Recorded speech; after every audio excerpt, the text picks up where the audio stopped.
me check my phone here to make sure people can see us live.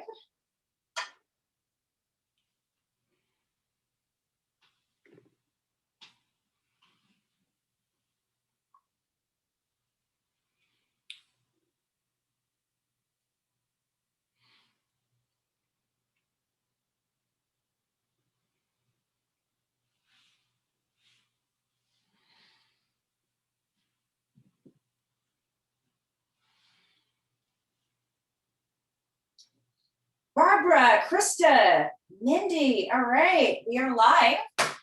Okay, everybody, thank you so much for joining me for yet another episode of Hollywood Kitchen.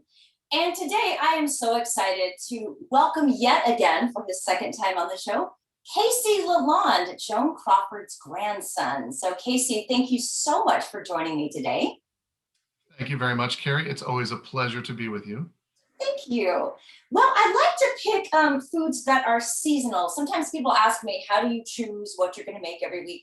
That depends on a lot of factors. Would I actually eat this item? And is it seasonal? And I came across Silver Screen Suppers in England run by Ginny Hamilton. It's a website. She's been doing celebrity recipe blogging for 15 years. She's the original person at this.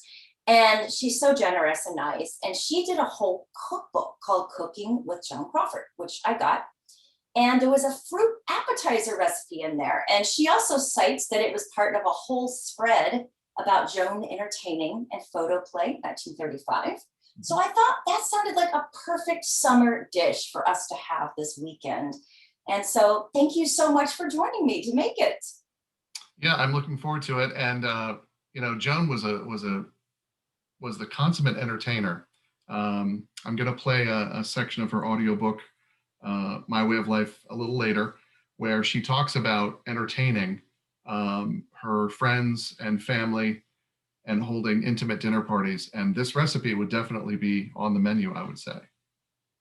Definitely. And I'll post online the whole spread from Photo Play 1935 so people can see all the things Joan recommends serving. Very nice. It's very easy to make. So why don't we just kind of go through the recipe right now, and then we can, get on to our discussion. Okay, it says, let's see. We got diced fresh pineapple and strawberries. Mint ice. Now, I am not a tea drinker, so I didn't quite do it this way, but Joan says, I make mint tea, freeze it in cubes, and crush it up. So what I have is regular ice that I tried to crush up, and then with mint in it, and then mint leaves. Sherry is optional, but I find putting sherry in food seemed to be very trendy back in the day. Yeah, absolutely. So, got some sherry here, and powdered icing or powdered sugar, which I have here as well.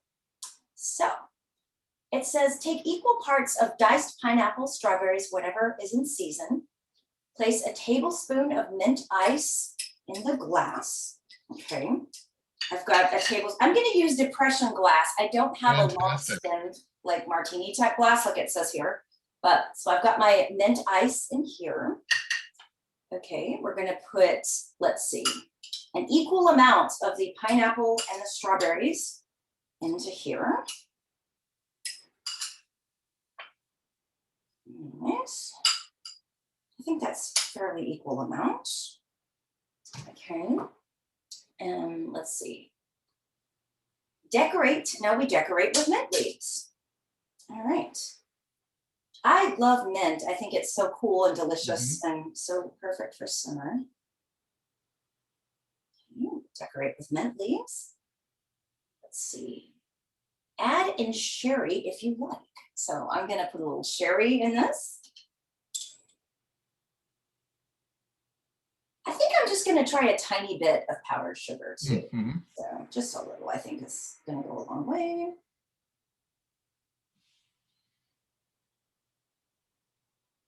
Okay.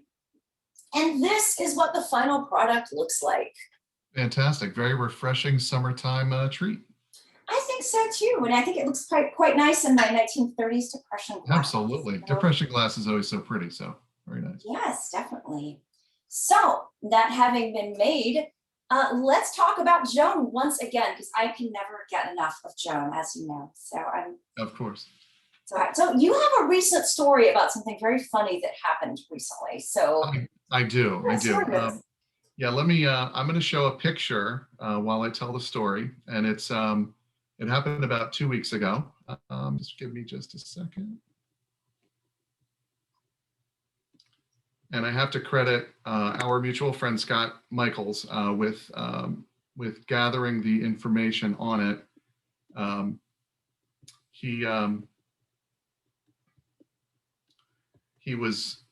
I was doing some research actually with George Eastman House on the home movie collection, and I came across a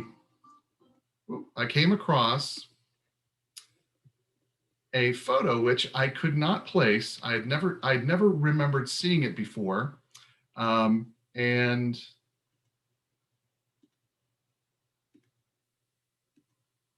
just bear with me for just a second. So I just was interested. Okay, there we go. Okay, let me share my screen.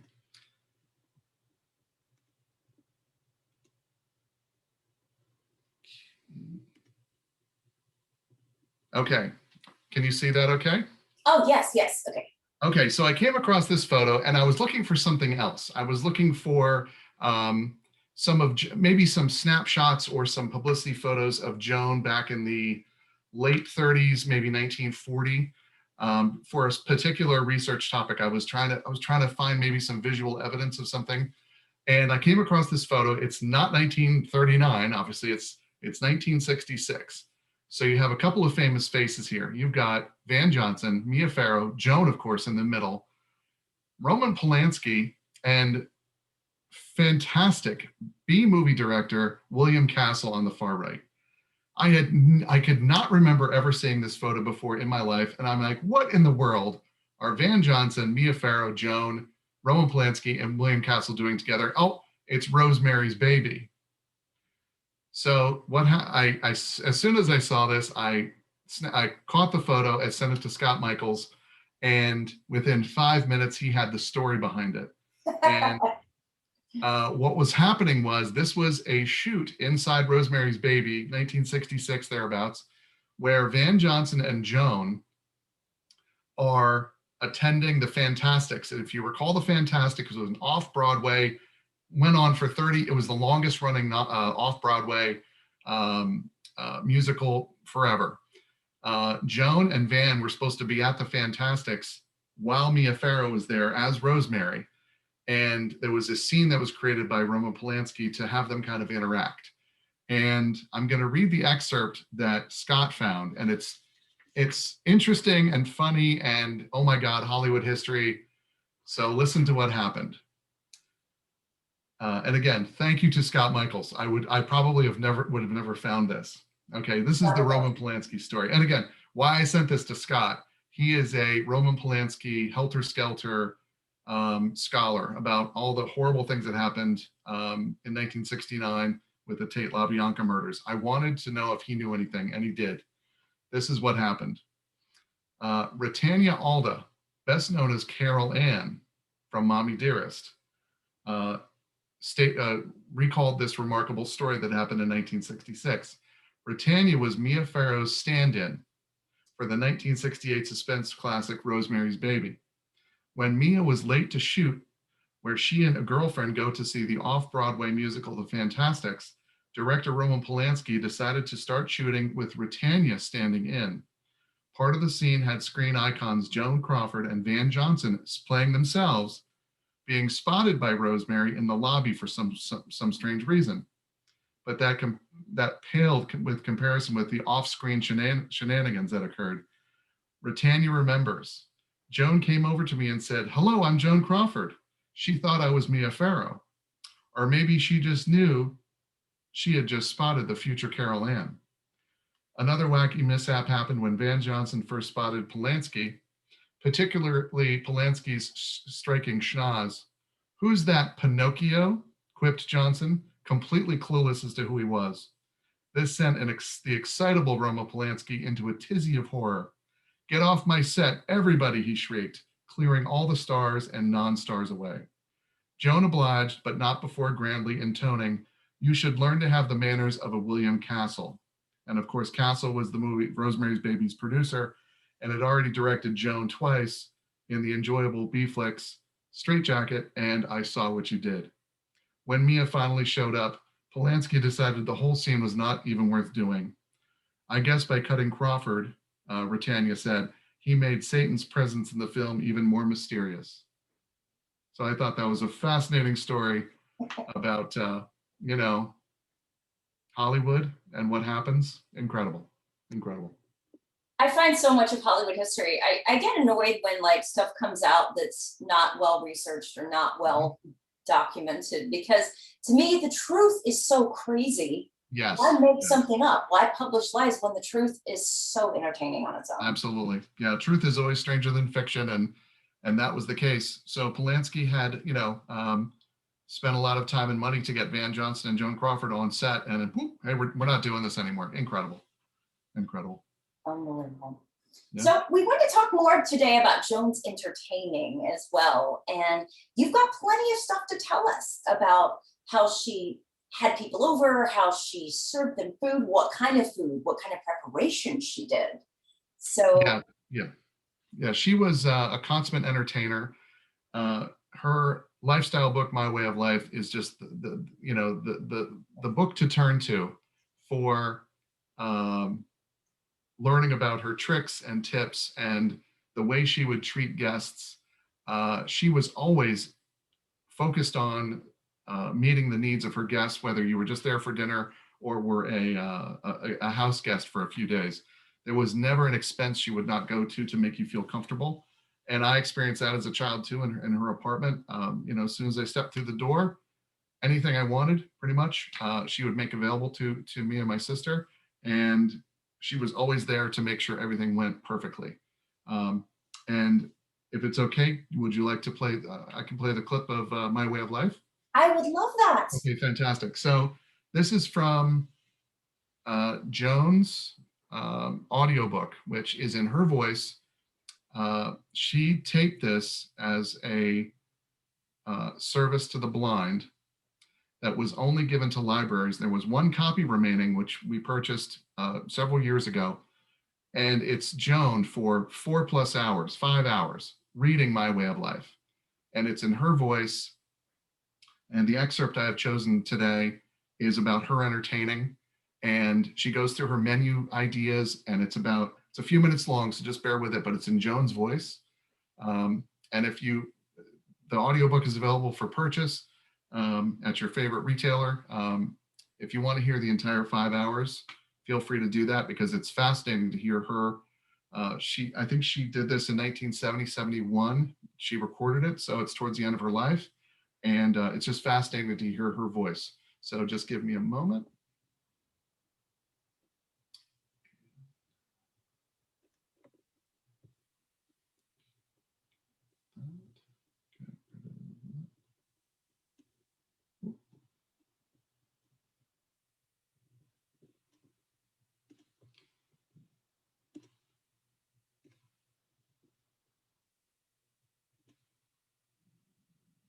Having decided on the mixture and number of guests and the stunning gown you'll wear, you can get down to the delicious job of deciding what to serve and how to serve it.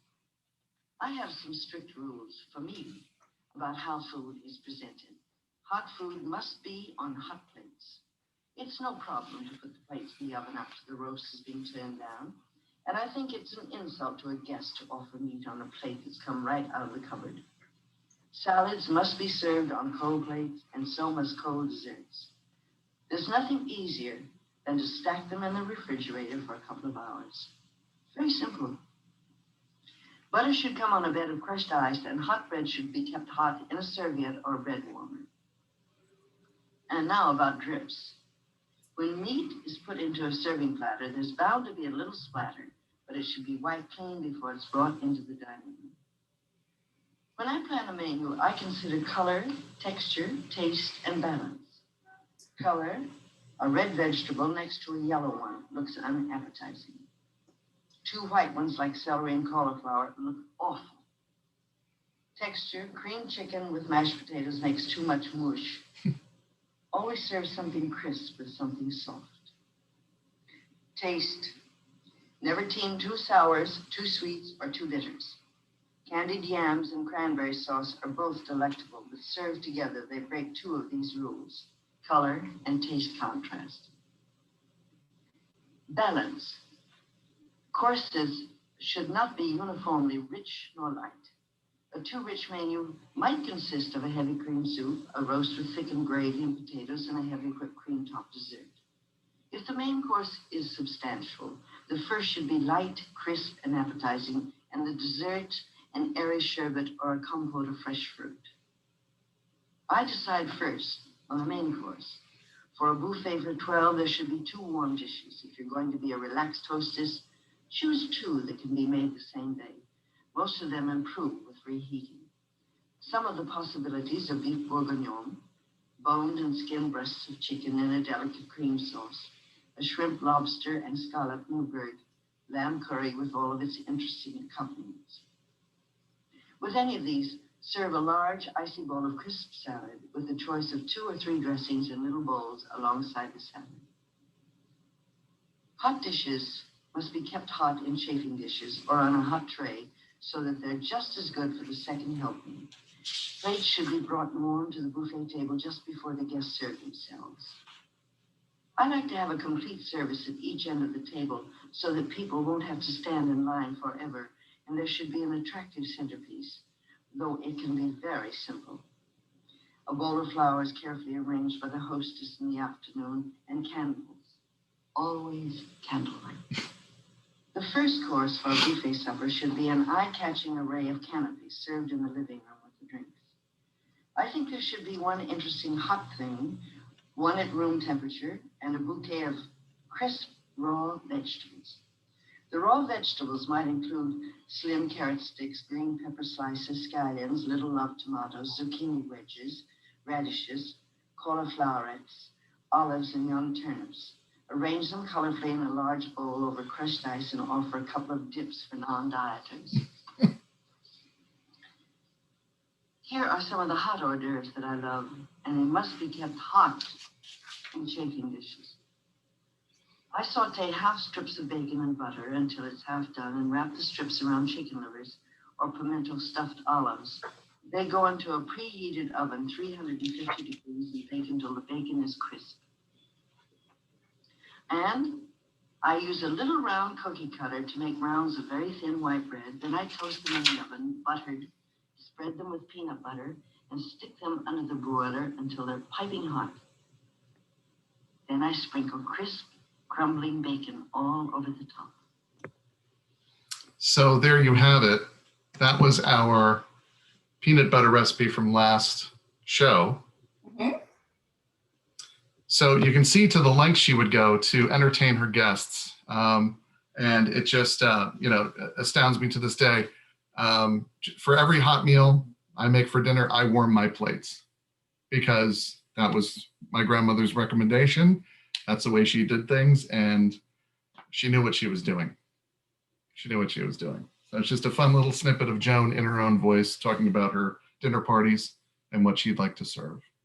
I love the always candlelight. That is such a Always good candlelight. line. Absolutely. Absolutely.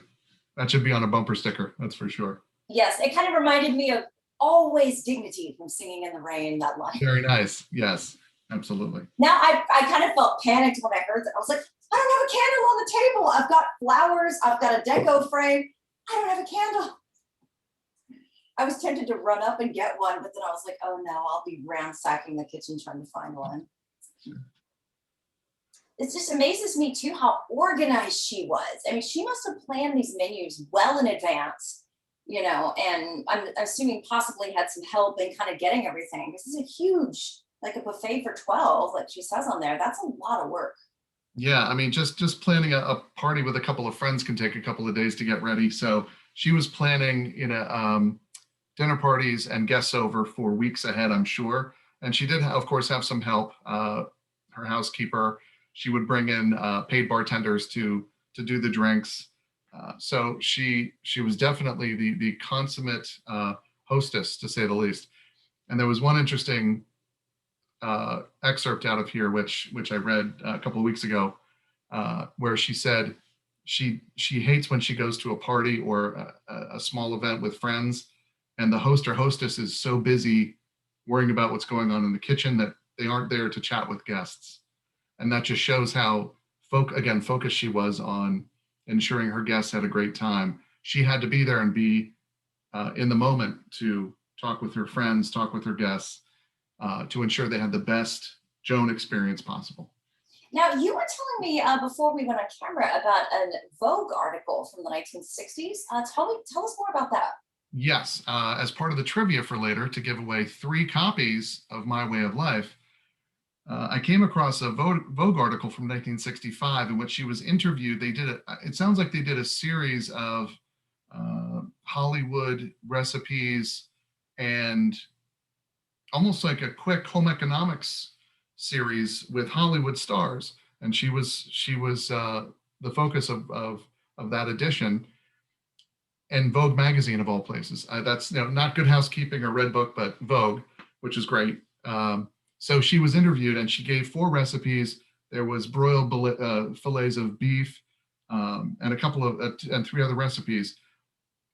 She talked about her favorite foods, and there was one interesting section that said she was all about making home cooked meals and down to earth cooking. And there's really nothing pretentious. Anything she does, it all tastes good. It's good for you. And so that is the basis. That Vogue article is the basis for one of the trivia questions later. And I think it's the most difficult one I have today. So we'll see if our fans at home can get that right. Well, I need to get that Vogue article clearly because I don't read all these celebrity recipes in Vogue. Yeah, I was very surprised to see it, and it was actually very good reading too. They did a very nice introduction and then went through all the recipes one by one in very good detail. Oh, that's great. Yeah. So I want to talk about Joan's films as well, because I have to. I'm such a fan. I was so lucky last weekend. God bless the Film Noir Foundation and Eddie Muller, Alan Brody, Brian Light, because last weekend in Hollywood, we had a mini summer noir festival. And as part of that, they showed Mildred Pierce in 35 millimeter in historic theater. And I've seen it so many times, but it never gets old. And seeing it on film in a historic theater, I just felt alive again. It was so great, after all this time of being in this quarantine situation, to finally get to see film, see friends, see my TCM tribe. It was just so, so great. And she turned in so many great performances, but to me, Mildred Pierce truly was her finest. Yeah, I couldn't agree more. Anytime TCM shows Mildred Pierce, they'll even show it on basic cable out here. On it's called the Movies channel. It's in standard definition, but I will still sit down if I have time and watch the movie from front to back. It is her greatest film. She won the Oscar for it. The rest of the cast is amazing. Jack Carson, Anne Blythe. It's just the perfect movie. It's not extremely heavy. It's something you can sit down and watch. Very dramatic, melodramatic, if you will, but it is one of her, if not her best performance.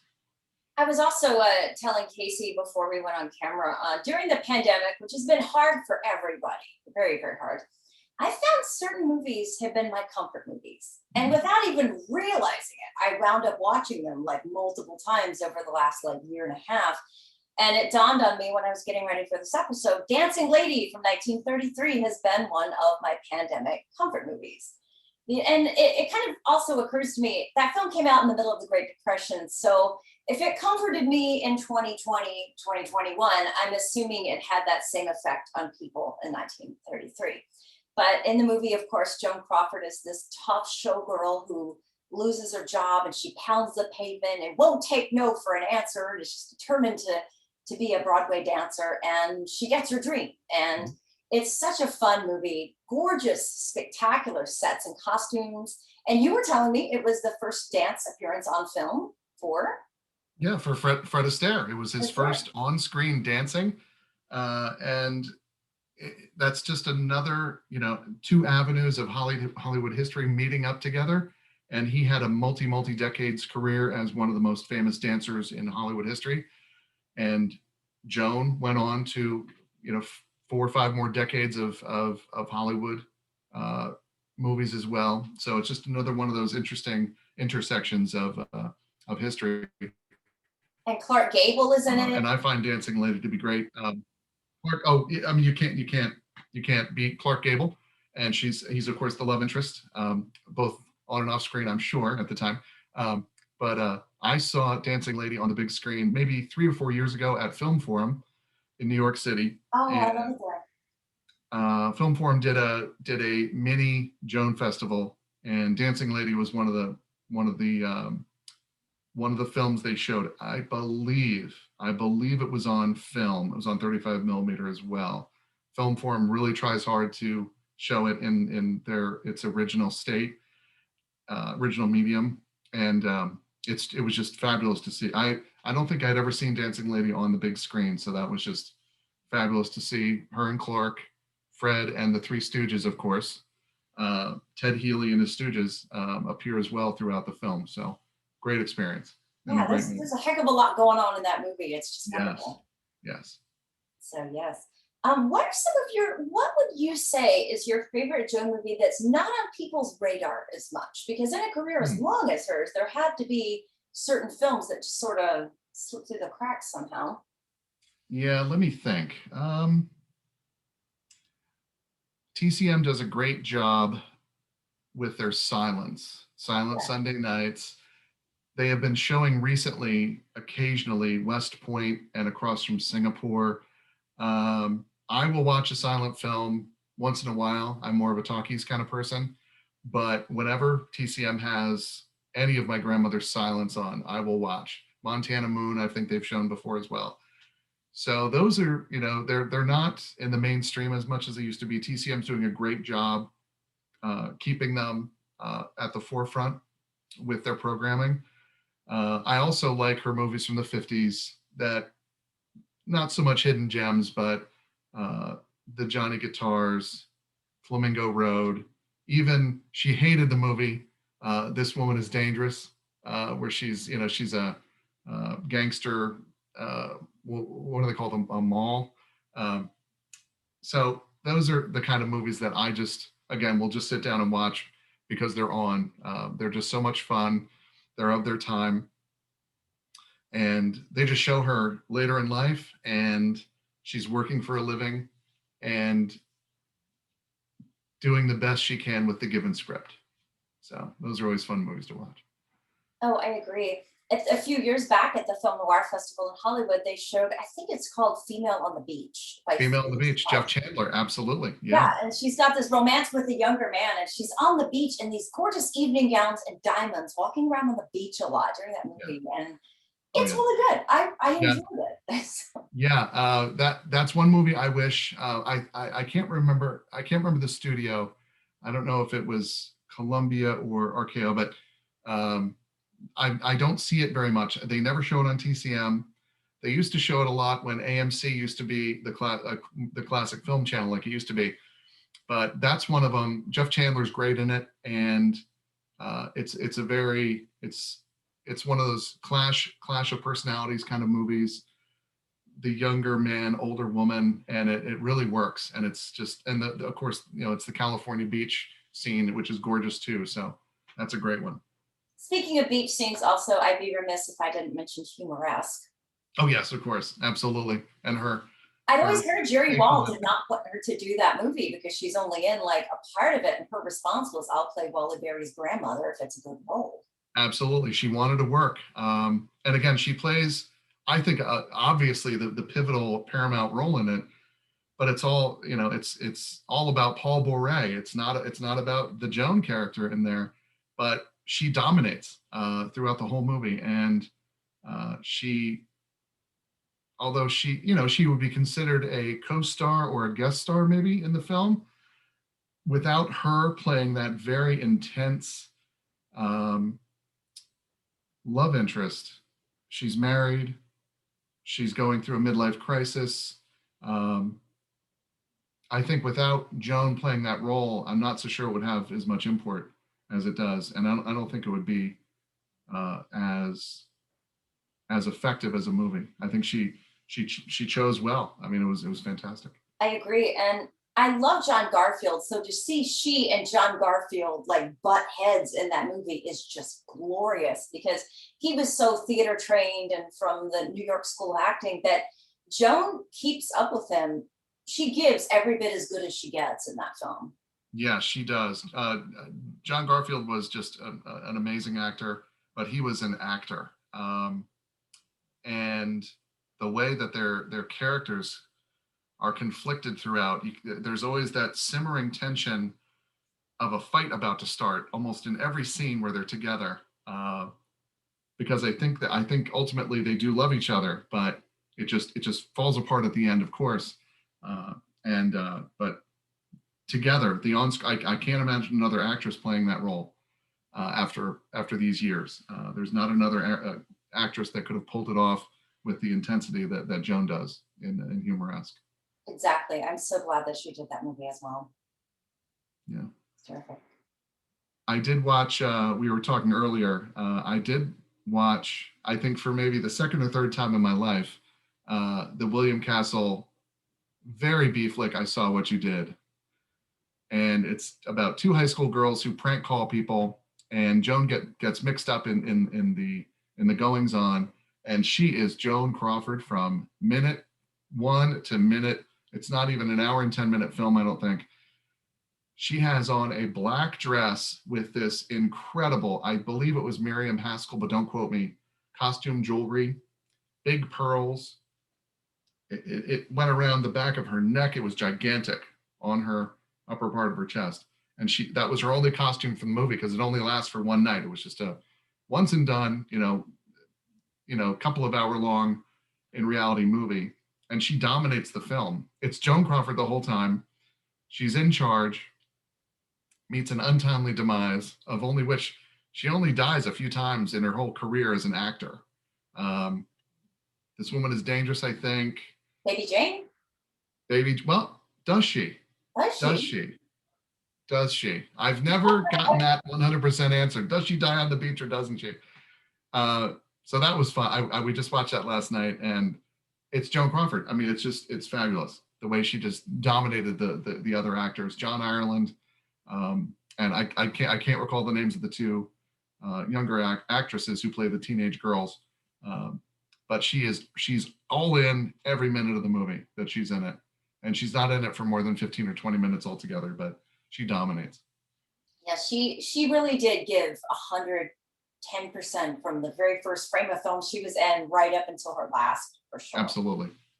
Well, Yeah, even her last movie, Trog, which we kind of make fun of usually, but she is giving everything she has to make the movie the best it can with the incredibly low budget. She brought her own clothes. She was changing in a car. I mean, it just was not, it was not Joan Crawford, but she made it as much as she could. That had to be kind of hard after all those years at MGM to be in that situation and still maintain a positive attitude. Yeah, and still persevere. And it's made fun of as a film, because overall it's a really bad Saturday afternoon, production. But she still shines through, and she's still Joan Crawford. I agree. Do you want to take any questions from the audience? Yeah, absolutely, of course. Mm-hmm. Okay, let's see what people are asking us here.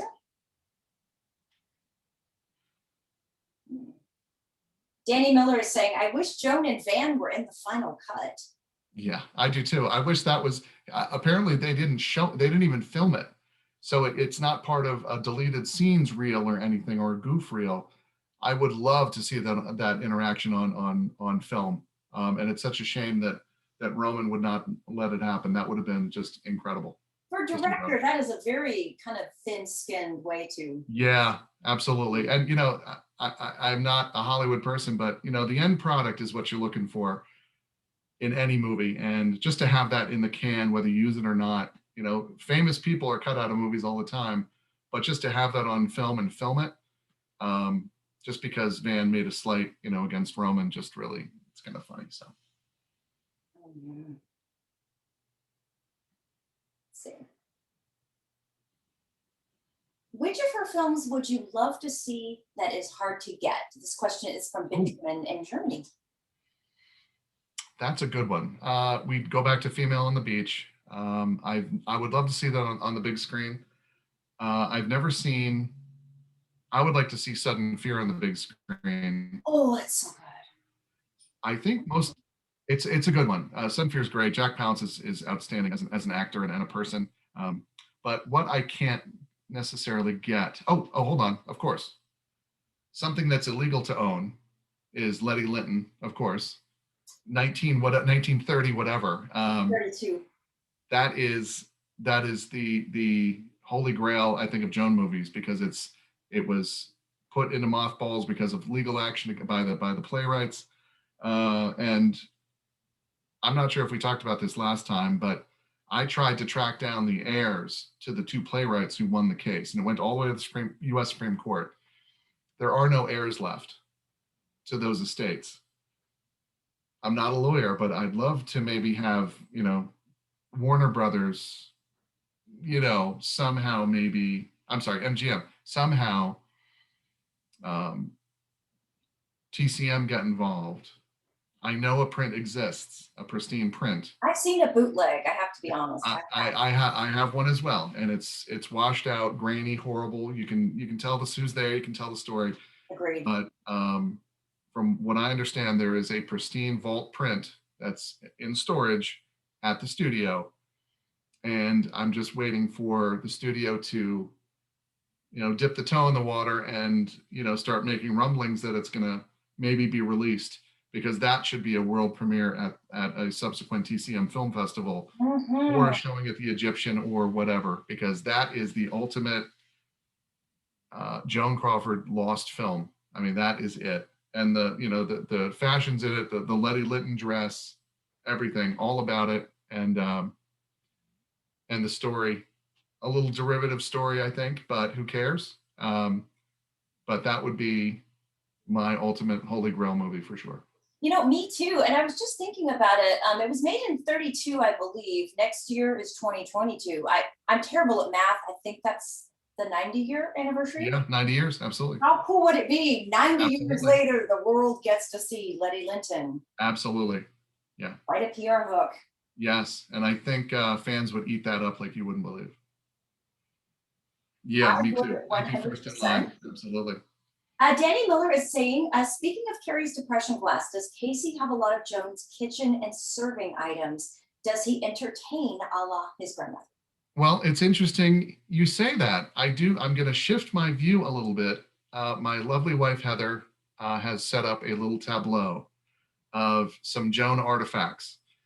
They go back, 60, 70, 80 years. And I'm going to describe them each individually. As soon as I show them on screen, I'm going to share my screen then, because I took close-up photos of them so the fans can really see them up close. One is near and dear to my heart because I've had it since I've been about 6 years old, and it's just an incredible. A lot of the stuff she picked up while traveling with Pepsi, with Al Steele mostly, when she would go overseas to open Pepsi plants. I don't have the history on a couple of things, but they're just great to look at. So I'm going to pan over, let you breathe it in, and then I'll show some photos. So here we go. A huge thank you to your wife Heather for doing. Oh, absolutely. She's a, not by trade, she is a set decorator. She does just an incredible job in our house with everything, and she did this for me. So just bear with me for a moment. So I'll describe what we have. Okay, we're going to start on the bottom. So what you see, those are two William Haynes elbow chairs that my grandmother had in her home in Brentwood for decades. She kept them forever because they were Billy Haynes designs. And you can see the sloped back where you would put your elbow and lean back in your living room. And there's a photo, and I forgot to include it. There's a photo that I actually found on the William Haynes Company. They still make furniture. They have this on their website, where these two chairs have floral slip covers over them, and it's in front of her, an alcove in Joan's Brentwood mansion in her living room with some other beautiful William Haynes furniture. And those two chairs, which you see here, are still there. So these are my prized possessions that I've had forever. In between them is a pineapple shaped plant stand that I've had forever since my grandmother died. It's moved all over the country with my wife and I. We take extremely good care of it, and it just matches the chair so well that we just had to put it in there. Considering this is Hollywood Kitchen, there's a book on top of the pineapple plant stand. It's a 1920 copy edition of the Epicurean, which is a famous cookbook from Delmonico Steakhouse. It was originally published in the late 1890s. This is the 1920 version. Wow. And it's got, my grandmother was famous for, she had a pretty large library, and she would put, which I have a photo of, she had a Joan Crawford book plate that she would put identifying the book as hers. And you'll see that in a second as well. That table you see back there is her backgammon table that I remember as a child. And whenever we visit her apartment in New York, these two elbow chairs would be tucked underneath the backgammon table. And upon her death, my mother then received all this furniture and all the artifacts. On top, since this is a cooking show, on the right-hand side right here, it's an asparagus holder. And again, I have a close-up picture of it too. And I think it's a French company. They're available, but she bought that because she loved serving dishes and everything like that. There are two platters on the back that she picked up, I think, in Spain or Portugal during her travels, that have been part of my wife's and my decorating since we have owned, our house. In front, I think I showed the dinner plate at the last episode. It's the bamboo style dinnerware she had. It matched her bright canary yellow Parsons table that she used as a dining room table. And this, we have two sets. It's all the salad plates and dessert plates and little soup bowls that fit right on top. And then finally, right here is the little tiny artifact that I've had since I've been about 6 years old. It's a tortoise shell turtle that rings. You press the tail or the head, and it rings. And it's a wind up, and you can ring it. I think back in the 20s and 30s, people would use these as servant, I need something kind of thing, servant alarm, whatever. Oh, cool. And I've had this stuff forever. But again, the William Haynes chairs, elbow chairs, are just the paramount of my collection of Joan artifacts. And I do want to just share my screen for a second, and I'll show close-ups of those. Just bear with me for a second. Well, I think I'm going to have some of this fruit appetizer here. Yeah, there you go. Yeah, that mint's got to be really good. Mm. Oh, wow, it is. Oh, my Good? God. Excellent.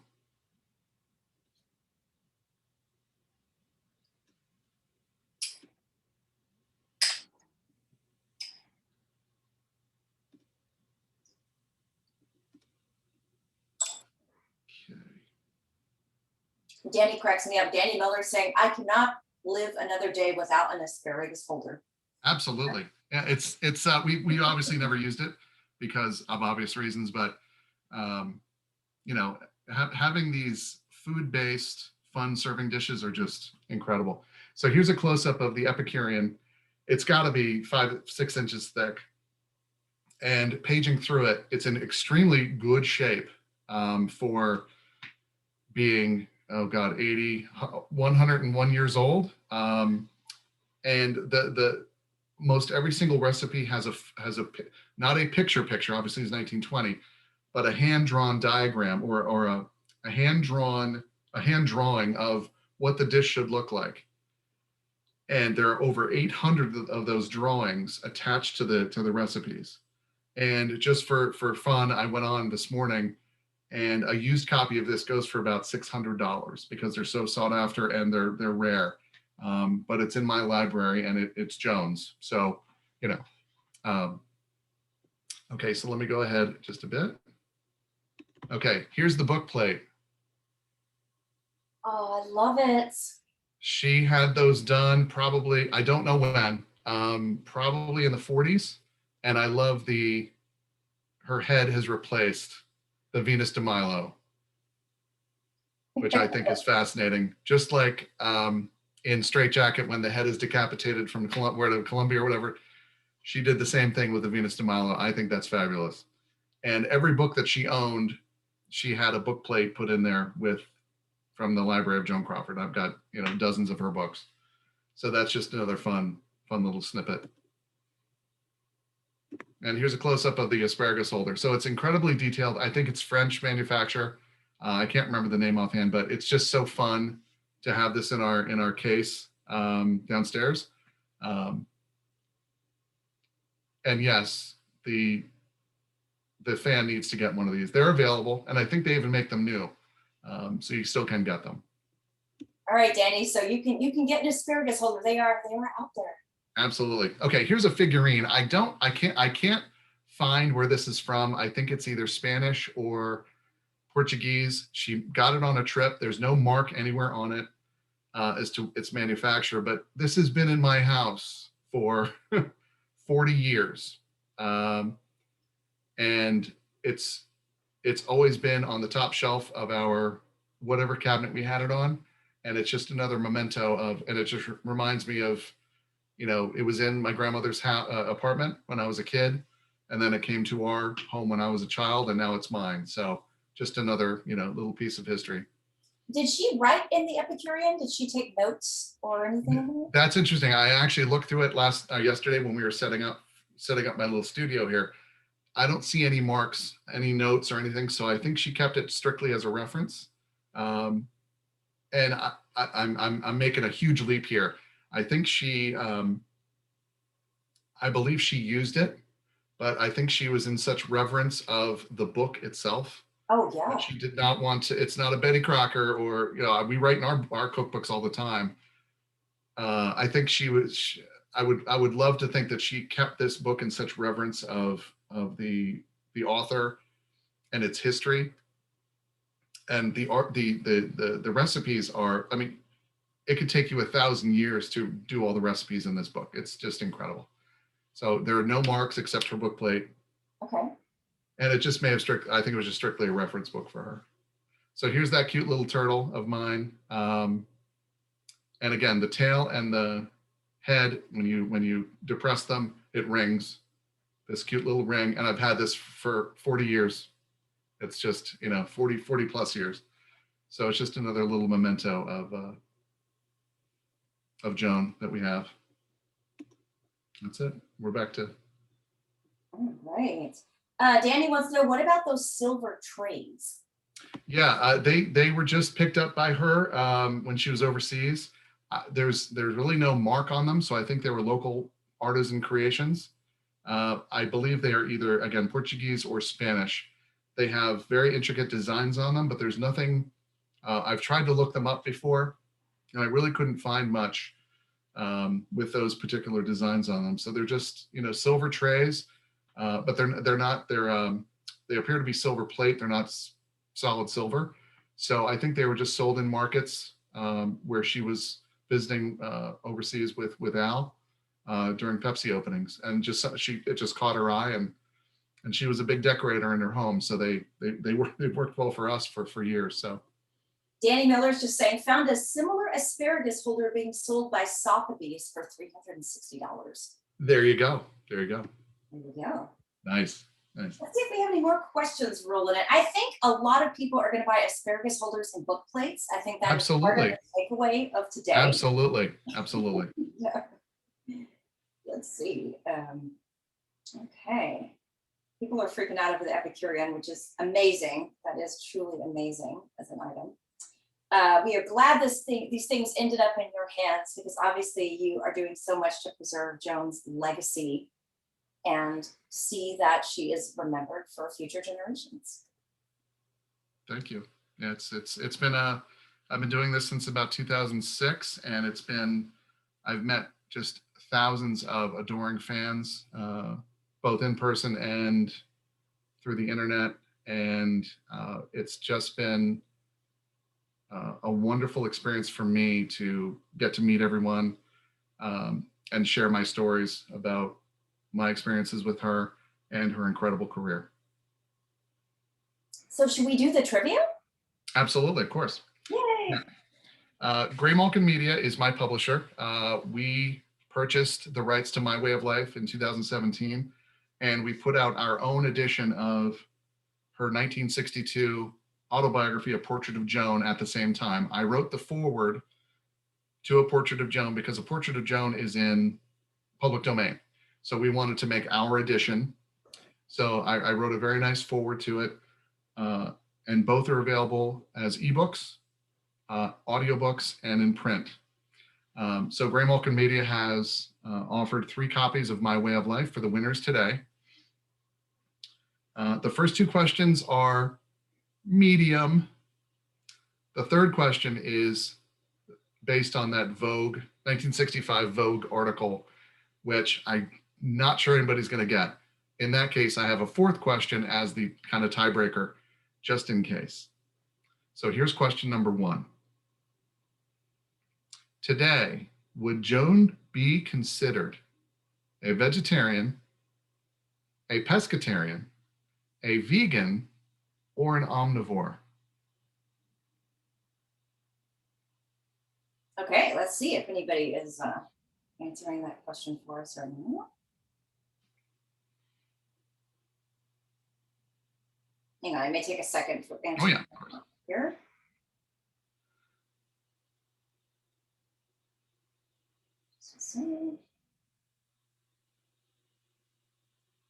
Wow, we've got 117 comments so far. Lisa Dare is saying omnivore. Correct. Joan, as Carrie and I both know, Joan didn't shy away from many foods. In the audiobook excerpt, which we heard today, she was wrapping chicken livers in bacon and broiling them. So I will eat bacon, never a chicken liver will enter my mouth. So she would eat just about anything.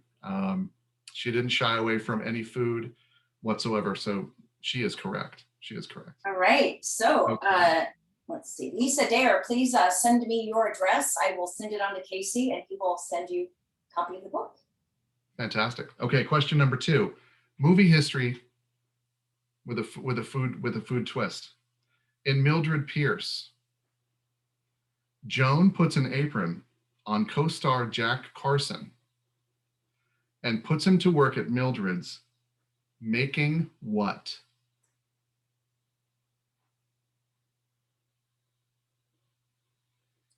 Let's see. It's taking people a second. Mm-hmm. Claire Dank says fried chicken. Close, but no. Karen Burroughs Hansberry says French fries. French fries, that's the answer. Karen Hansberry, Yeah. all right. Send me your address. And Fantastic, very good. Yeah, that's the pivotal scene. I think Zachary Scott it's the first time it's the grand opening of Mildred's, and the kitchen's crazy. So she puts Jack Carson to work, ties an apron around him, and puts him at the fryer. All right, Karen, way to go.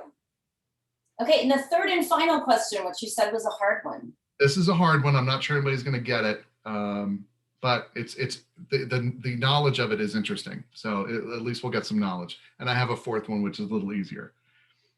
Okay, for that 1965 Vogue magazine interview, Joan identified her favorite fruit, a Jamaican version of a tangelo. What is the name of this citrus fruit? This is a hard one. Oh. So you have to know Joan and you have to know your Jamaican citrus fruits. Wow. And they're currently available in most grocery stores, from what I understand, although I've never had one. And it's kind of a funny name as well. Yeah, I'm hitting refresh here, hoping someone will know this answer.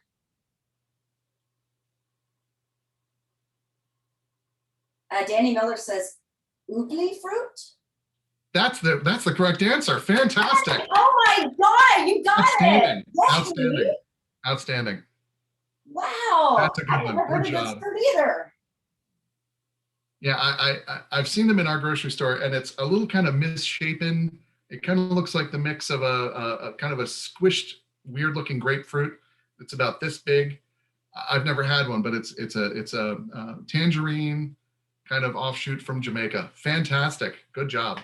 Wow, you didn't think anyone would get that one. That's awesome. Outstanding. Outstanding. Good job. Oh, Danny. Good. By the way, Danny's going to co-host an episode with me next week, and Danny loves cooking, loves food, so I should be surprised that he knew. Outstanding. Okay, so I'm going to give you the fourth tiebreaker question because it's still fun.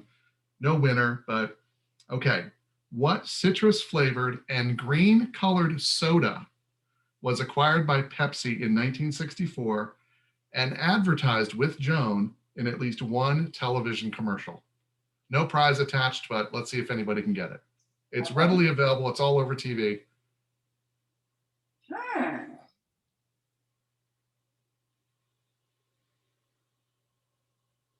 See if anybody gets it.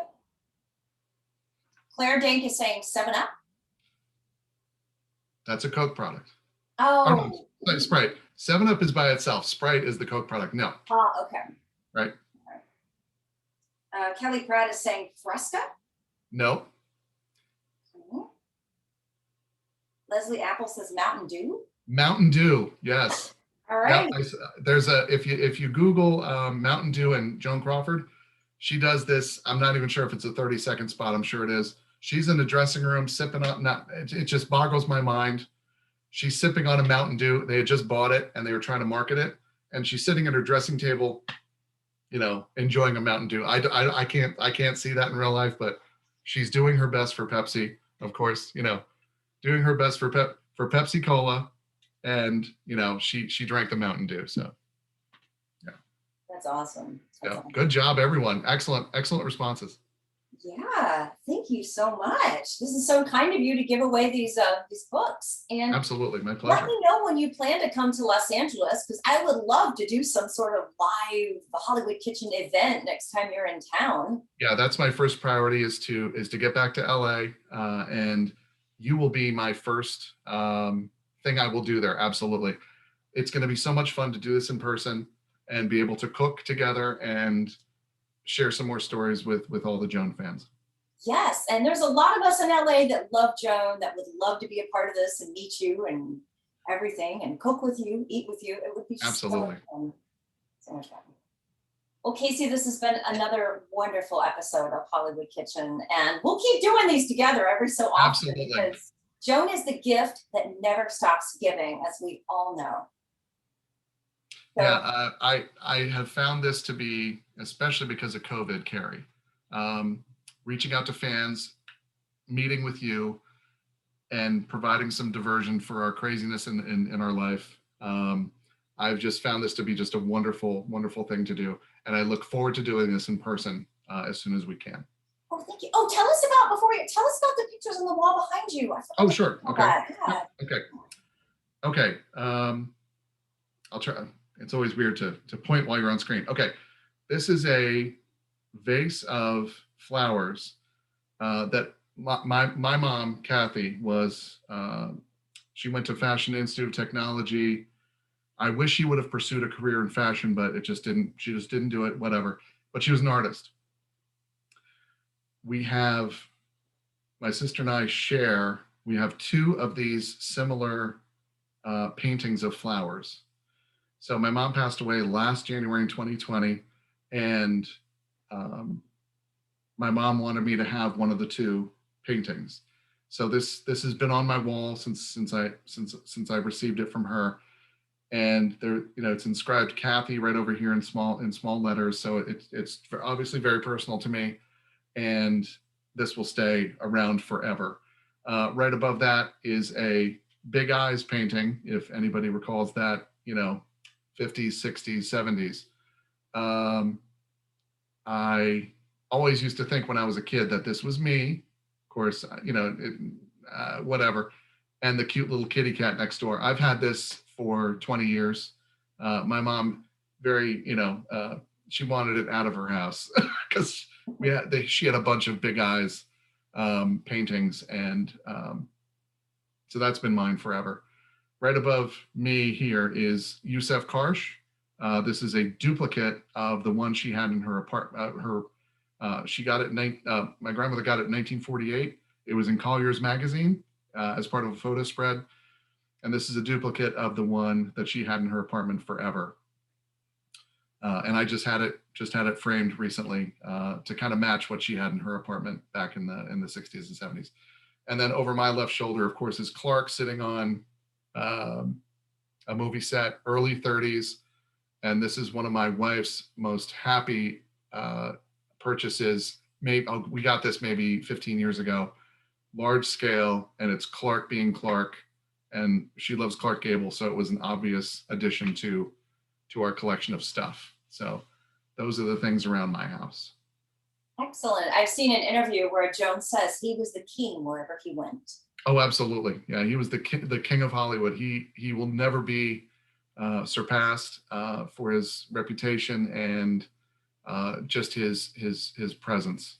He was just an incredible man. I agree, and I love their films together. I really Yes. think they brought out the best in each other. They did, absolutely. Even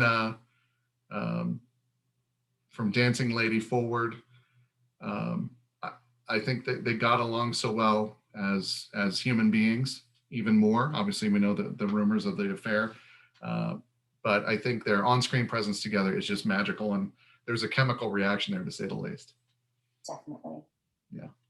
Well, thank you, Casey, so much. This was delightful, and I look forward to many more episodes, hopefully in-person episodes. And I do as well. I want to thank you for the opportunity. It's always wonderful to reach out to fans, and especially through this, through your Hollywood Kitchen is just a wonderful amalgamation of such different avenues coming together to make just a wonderful show. So I want to thank you for the opportunity. thank you, Casey, and we will talk very soon. Thank you all so much for watching, and stay tuned for more food, fun, and film history in Hollywood Kitchen. Bye. Very good.